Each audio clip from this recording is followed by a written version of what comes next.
Ithinar's Bloom by H. Jane Harrington. Chapter 5. The Malcraven. Be strong, be brave, be smart. When all else fails, be crazy. Master Kezias. Certainly a forest pixie was toying with Vaughn. He stuck a finger in his ear canal and shuffled it to shoo away any pesky troublemakers.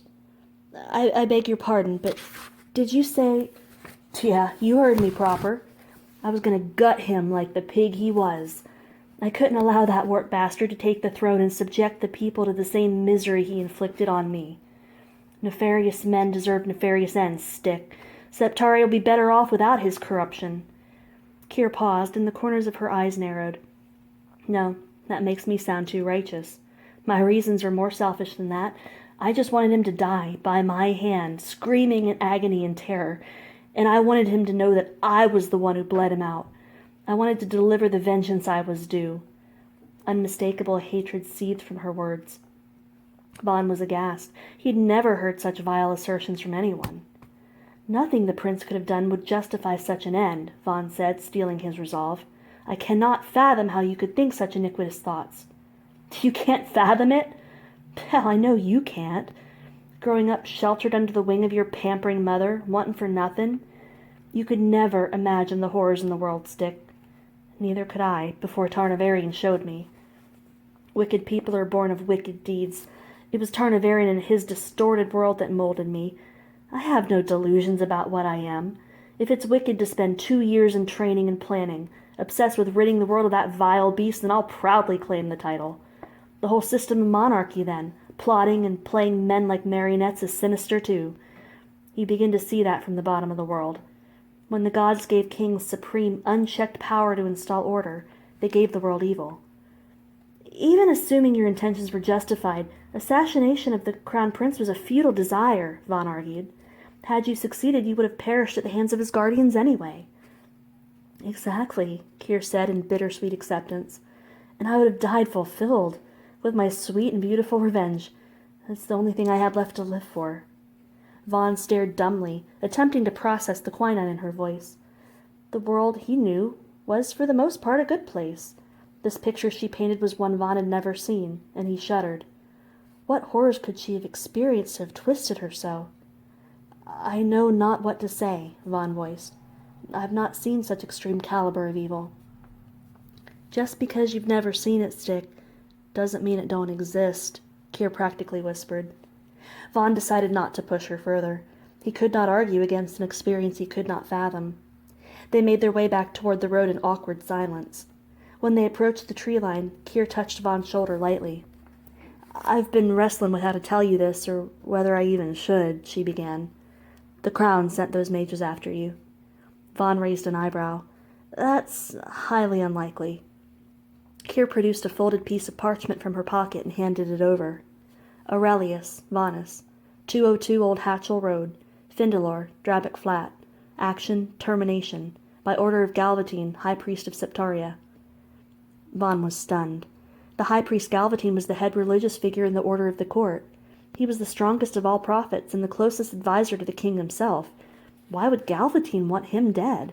There was no logic in such action, especially now, when so much was riding on Vaughn's safe arrival at the castle. The fate of Septaria was in Vaughn's hands.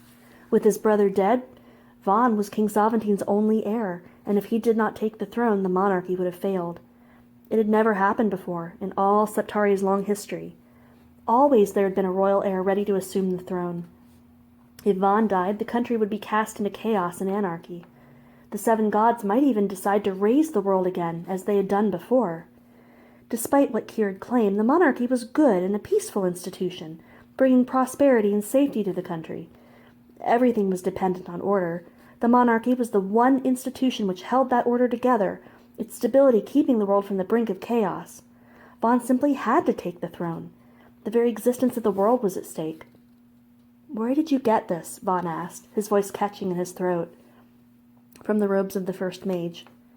Vaughn shook his head. This cannot be. The Crown must be behind this. Surely the king is pulling Galvatine's strings. Salvantine wants you dead for some reason. No, Vaughn cried. That is not true. You do not understand. The crown could never hurt me. It's meant to protect the people, not harm them. I don't understand, Kier hissed. I understand well enough the workings of the crown. I've seen with my waking eyes what the crown's absolute authority can do. It's an institution unbound by law, by decency. It can take as it wills. It can terrorize as it kills. It can kill as it wills. Her eyes glazed over as though she were diking a great river. It's an institution sitting atop a world of monstrosity, she continued, and the sooner you accept that, the better chance you have to survive. If Sovereignty wants you dead, then it will happen. I've never known the crown to be denied its will. Vaughn digested the words into alarmed comprehension. Kier hated the crown. She hated the entire institution. What could drive one to hate order so? And how would she react when she learned what Vaughn represented? She would kill him. After all, she had admitted her intentions to kill Tarnavarian and topple the monarchy. When Kier learned that Vaughn was now the crown prince, she would attempt to assassinate him too. Vaughn backed away, thinking furiously. Should he run? He would be helpless against the warrior, should she choose to attack. He would probably never even feel her blade, quick as it would be. A sudden barking screech shattered the air above, and Kier's head shot up. Her blade materialized in her hand before Vaughn even saw her unsheath it. Down, Kier commanded, and he obeyed instantly. Vaughn could not see the Malcraven, but he recognized its cry. Such a sound was not easily forgotten. Although Kaio, like Malcravens, were rare in settled regions of Septaria, Vaughn had heard rumor from the skiff pilots in Findalore that their numbers were growing. The memory of a Malcraven attack on the farming village of Rindan was seared into Vaughn's mind. He remembered torn and mutilated children, still clutching their dolls, lying dead in the streets. It had been 2 years, but the memory would haunt him forever. Malcravens were vicious predators, and the thought of facing one was terrifying. It often took 5 or 6 men of exceptional offensive magics to slay one. What chance did they have? Kier mumbled a spell that Vaughn could not hear. She held the swirling energy in her hand, waiting for the moment to strike. When the Malcraven appeared in the sky just over the forest, Vaughn fought the urge to run. The creature was massive, at least 10 feet in height. The shape of its body reminded Vaughn of a bird, but the similarities ended there. 5 eyes stretched across its forehead, and a third orb bulged large and prominent in the center. An extended face stretched downward and opened into a wide mouth, with several rows of teeth surrounding the perimeter. The Kaio's long tongue, which rolled into a coil, dripped with viscous, sticky yellow saliva. A black, wispy plume of hair trailed from a point at the top of its head. 4 wings beat the air, generating great gusts of wind that made even the treetops shudder with fear. 5 razor-sharp talons adorned each foot. The Malcraven's body looked fleshy and soft, but Vaughn knew of its deceptive strength. It was as alien as anything he'd ever seen. Kier's mare reared and screamed. The terrified animal turned and ran instinctively for the open field beyond the road. The Malcraven dove, sinking unforgiving talons into the horse's flank. Vaughn forced himself to look away as the mare's throat was torn open, spewing blood across the road. He remained absolutely still as the monstrous beast ripped through the horse's belly and began feasting on juicy entrails. The Malcraven suddenly stopped and raised its head. Whether the Kaio had sensed or smelled them, Vaughn wasn't sure. Black orb-like eyes inspected them with intrigue. Kier allowed the blue ball of energy in her hand to grow and mature, until it had formed an aqua ruptor. She launched at the beast as it screeched murderously. Vaughn had very little elemental magic talent, but he had seen enough of their castings to know that ruptors were very rare. A ruptor, the strongest of the elemental castings, drained a significant amount of mana, or magical energy, from the caster. The rewards of using one were great, however, as they were powerful weapons. Elemental ruptors had been known to destroy entire buildings, and so they were outlawed to all except officers on the field of battle. Although effective, elemental magic was not commonly used in combat. It was too draining to expend most of one's energies on destructive forces. Magic was, and always had been, intended for survival, one of the many gifts bestowed upon man by the gods. Without it, men were little better than scrounging animals. For warriors, magic was a precarious weapon. It might destroy your enemy, but it also might sap your life strength in the process if employed unchecked. Depletion of mana reserves was an imminent route to a meeting with the soul collectors. Vaughn watched as the aquaruptor detonated at the chest, blasting the Malcraven with giant walls of water. The Kaio was thrown backward into the air, pummeled by the force of the torrent. The sheer power behind the blast would have peeled the flesh from most any living creature, but the Malcraven's tough body was not fazed. The creature crashed to the ground, dripping and furious. "Wencher!" Kier cursed. She'd expended entirely too much mana on the casting, which should have caused a lot more damage. She advanced toward the creature, and Vaughn was astonished to see no fear in her eyes. The young warrior approached her opponent with a bloodlust that he found frightening and awe-inspiring at the same time. Vaughn stole a glance at the backdrop of the forest and considered running, but such an act would likely be his last. Malcravens were notorious for their attraction to moving bodies and seemed to be drawn to the chase. If he fled now, the coyote's attention would be diverted from Kier. Vaughn would die that much sooner. Instead, he watched from behind the pretended safety of a meager cottonwood, praying to the 7 gods that Kier was strong enough to fell the massive beast. She'd killed 3 shadow mages with considerable ease, after all. She was deceptively formidable in her own right.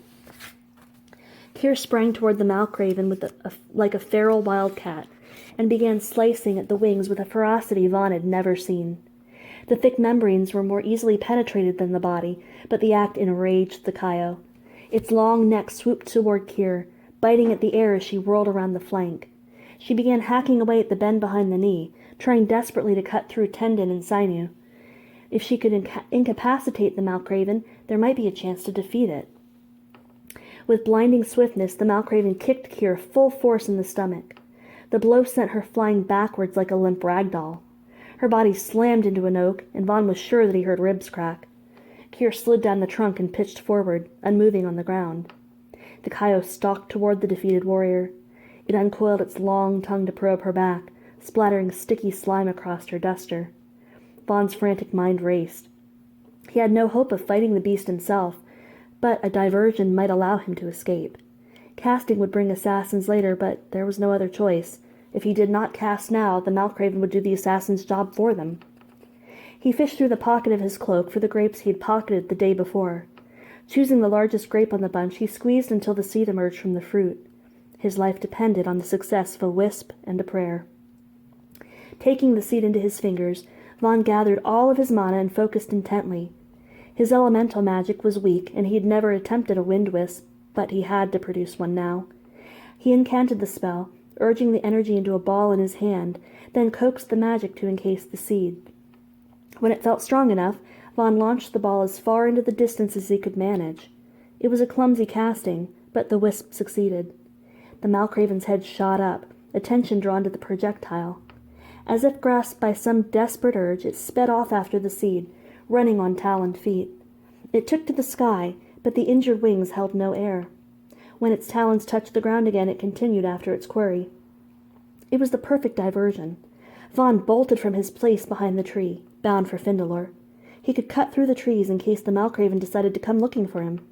Perhaps the forest would provide caves in which to hide. In his haste, Vaughn tripped over some obstacle and caught himself with his palms. He threw a glance over his shoulder as he rose. It was Kier's short sword. He had stepped on the hilt. Kier. Suddenly, guilt washed over him. He couldn't let the Malcraven devour her. She had, after all, saved his life. Her beliefs and intentions no longer mattered. Vaughn was a man of honor, and if he did not act accordingly, the crown was no better than Kier claimed. He retrieved the short sword and shuffled to her side. Kier, get up. You have to get up. It's going to come back. Kier groaned, eyes fluttering open at his voice. Stick? She croaked. Vaughn weighed his options and found them wanting. He had already cast, so the damage was done. If mages were to come, another casting would not make a difference, and Kier was in desperate need of healing if they were to escape. Vaughn's healing magics were, he had been told, strong, but he had never had the opportunity for practice. It was dangerous for a novice to attempt a healing. There was, however, little choice. Kier would die if he didn't do it, and he would die alongside her. Vaughn placed his hands on Kier's back, summoning his healing magics.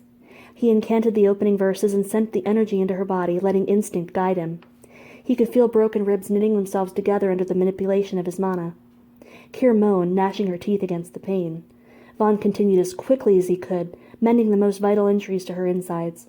He could only risk a superficial healing. The Malcraven was still chasing the grapeseed in the distance, but it would return any moment. If they survived, Vaughn would finish the job later. That was provided, of course, that Kier didn't kill him first. When Vaughn was satisfied with the expedient work, he withdrew the magic and moved to place his hands around Kier's head. She sat up and brushed them away, then rose wearily. "I'm fine." "You hit your head," Vaughn protested. "I should at least check." Kier wiped blood from her lip with a sleeve and motioned to the field behind him. "It's your own head you should be worrying about." Vaughn spun around to see the beast lumbering toward them. He threw a sideways glance at Kier, whose eyes were locked firmly on the incoming creature. She shrugged her duster off and let it crumple at her heels. A smile played across her lips, savage and wild. "She's crazy," Vaughn thought. Then another realization struck him. She intends to die here. Kier made confident stride toward the creature, ready to meet it in combat once again. A sudden inspiration smacked Vaughn. He was the Crown Prince, was he not? Perhaps he could solve two dilemmas at once. He grabbed Kier's arm firmly. "Wait, Kier. You cannot beat that thing. Not as you are now. I know a method by which you can instantly enhance your magics and increase your mana and mastery levels at least 1 grade or more. You could defeat the creature and you'd have more magic at your disposal. Would you accept?" Kier eyed him skeptically. "If you could do this, why only offer it now?" "Because the situation has never been so dire as it is at this moment," Vaughn replied. "And because I want to survive. I want us both to survive." Kier turned the proposition over in her head, obviously trying to determine the angle. "What can you possibly—" "Please, Kier, there's no time to explain." Vaughn's desperation was growing with each stride as the Malcraven grew closer. "What do I have to do?" Kier asked. "Just swear to protect me." "You already know I will." "No, Kier, you have to say it. Say, 'I swear I'll protect you,'" Vaughn cried. Kier growled in frustration. "Fine. I swear I'll protect you. Now what—" The air was broken with a sudden tinkling, like 1,000 marbles dropped upon a crystal floor. White light, intense and pure, erupted from Kier's left forearm and right palm, casting ribbons of radiance in all directions. Her grip slackened on the short sword and it fell to the grass. Kier gasped, thrusting out her arms, blinded by the luminescent coruscation. The light wrapped itself around her left forearm, swirling and congealing into a solid mass. After a moment, the light faded away, leaving behind a luminaire arm guard, concealing much of the length of Kier's forearm, from the wrist almost to the elbow. An embossed symbol, a long serpentine dragon, adorned the faceplate of the Vambrace. In Kier's right hand, the remaining light had stretched and solidified into a great broadsword, sheathed in a luminaire scabbard. Like the Vambrace, the sheath and sword were embossed with a matching dragon. The dragon head adorned the sword's iridescent hilt and connected seamlessly with the body, which wound its way down the full length of the sheath. Luminaire was not an uncommon element, but, like diamonds and gold, it was precious and expensive. Because it conducted magical energy, it was used to harness mana in devices, but it also served to decorate the wealthy, everything from jewelry to furniture. It reminded Vaughn of a successful breeding between quartz and glass, with the strength and sheen of diamonds and the opalescence of mother of pearl. Or, in other words, it was a shiny, useful rock. Kier's arm sagged slightly with the weight of the heavy blade. She studied the Vambrace and weapon, bewildered. "What in the 5 layers of hell have you done to me?" Vaughn never had the chance to respond. The Malcraven's screech rang in his eardrums as it launched toward Kier's unprotected back.